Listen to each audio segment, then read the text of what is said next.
Good afternoon, welcome to Iramoo Community Centre. I'm here today to look at succulents. My name's Belinda and I wanted to show you a couple little things that we can do with our succulents. But first I just wanted to show you a little selection that we have here at the Community Centre. And what we've been doing over the last few months is grabbing just a single leaf off our succulent, and if you can see right at the end there's a new little plant growing. So it takes a few months. But what you just do is you put these on a surface such as sphagnum moss or even just some dirt and keep them moist. And that little end of the leaf, as long as you haven't damaged it, will grow a new little plant. And then in a few months, it goes from this into this sort of thing. This is actually a different species. But then you get a little plant and then it'll grow. This one's a little bit older and they keep getting bigger until you've got a whole selection of new succulents. So if you can see here, I've just grabbed a few, all different sorts of ones, and the variety of succulents out there is massive. So if you've got friends who've got succulents, just go grab a little baby or a little pup as they're called off the side and you can grow your own. So what we're going to do today, we're going to make a couple of little mini gardens. And now I've just grabbed these. This is actually a breakfast bowl from Kmart.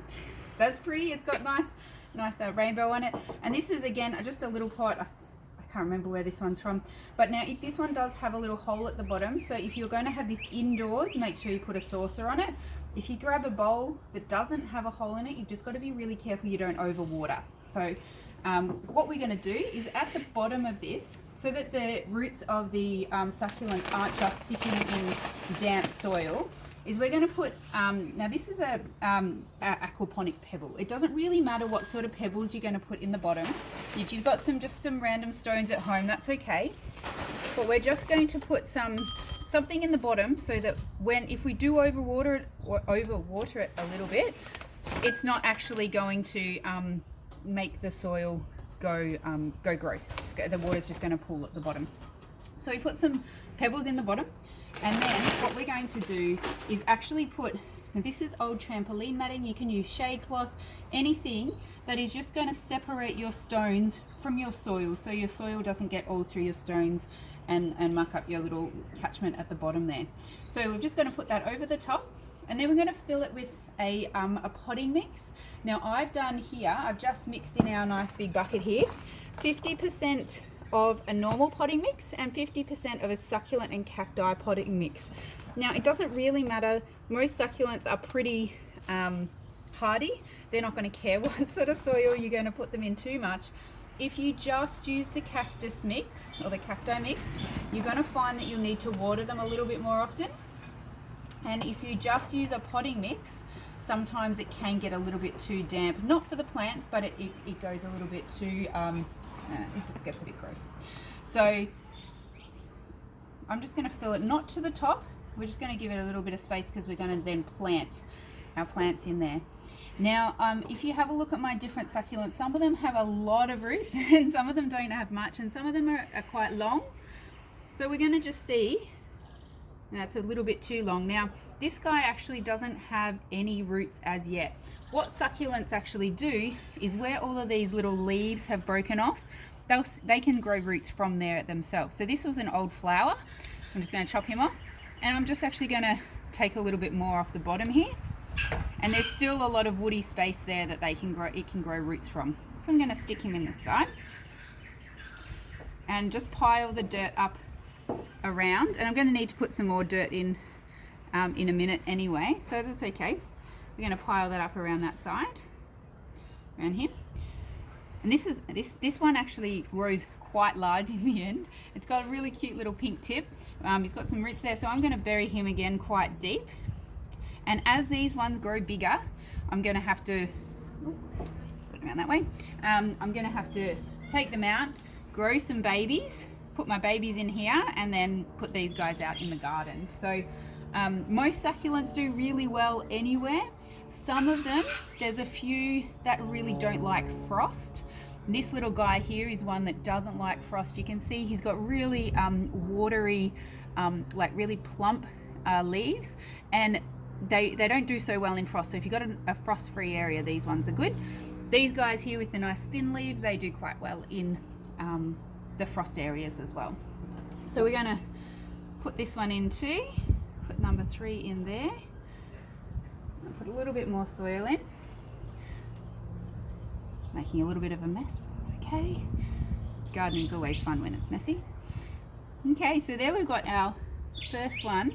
And if you have these inside, sometimes what can happen is you get these little black flies that buzz around everywhere, and they like to lay eggs on the top of your soil. So a good thing to try and prevent them doing that is actually getting some little tiny, you can actually use the same pebbles that you put underneath if you want, or some smaller rocks like this, and you can just grab them from either Bunnings or a $2 shop like the reject shops and stuff. They're decorative stones, and I just put a layer over the top so that it deters those little black flies from laying their eggs and flying around, and it also looks pretty. So just gonna put them around here, a little bit under the leaf there. They're gonna grow around this side too. And there we've got our little mini succulent garden. There's one done. And we're going to grab the next one. And I've got lots of little ones here, so I'm going to just stick a little bit more dirt in this one at the top. And this is going to be like my little succulent nursery, if you like. So this guy here, he actually doesn't have any roots yet. He just broke off. So I'm actually going to put some of these stones underneath to start with, because I'm just going to stick him right through the middle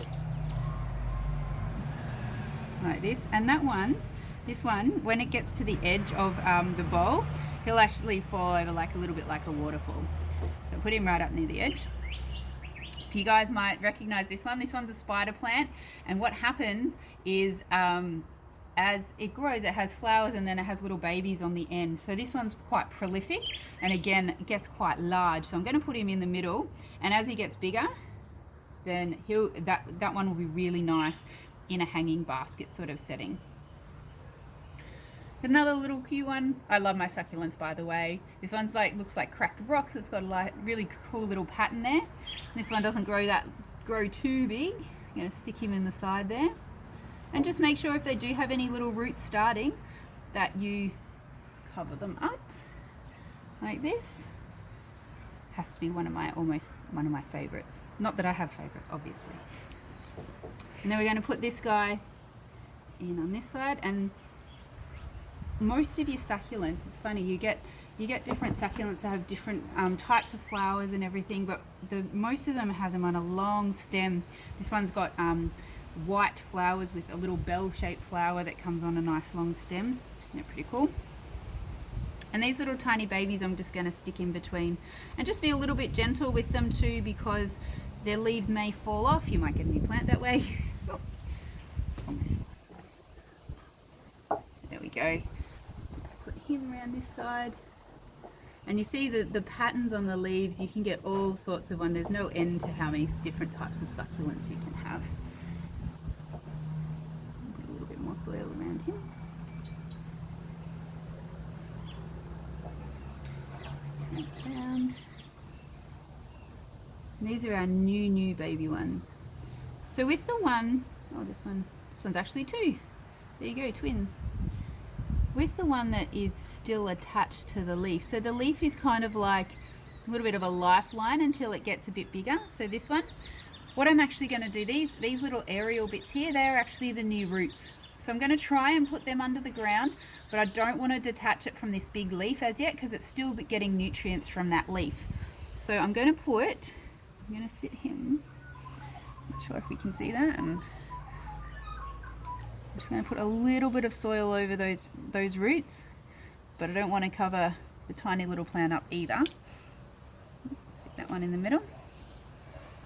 And again, I'm just going to cover the around each of the plants with the black pebbles, and just trying to make sure we don't actually cover up any of these little tiny ones too.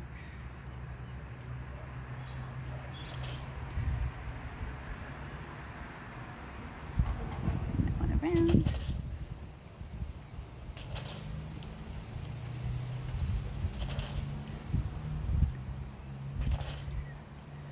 Filling in all the little gaps.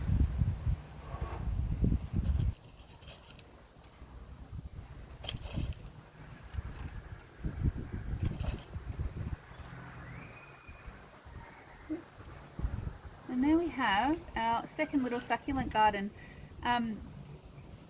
Now, how you with this? We're going to give it a water. Now, remember, this one doesn't have a hole in the bottom, so we're not going to give it too much water. Maybe half a cup of water to start with, just so that it can soak through. The other one we can water and until it runs through, because it's got that hole in the bottom. But there you have a couple little easy, beautiful gifts or nice, easy things for your windowsill.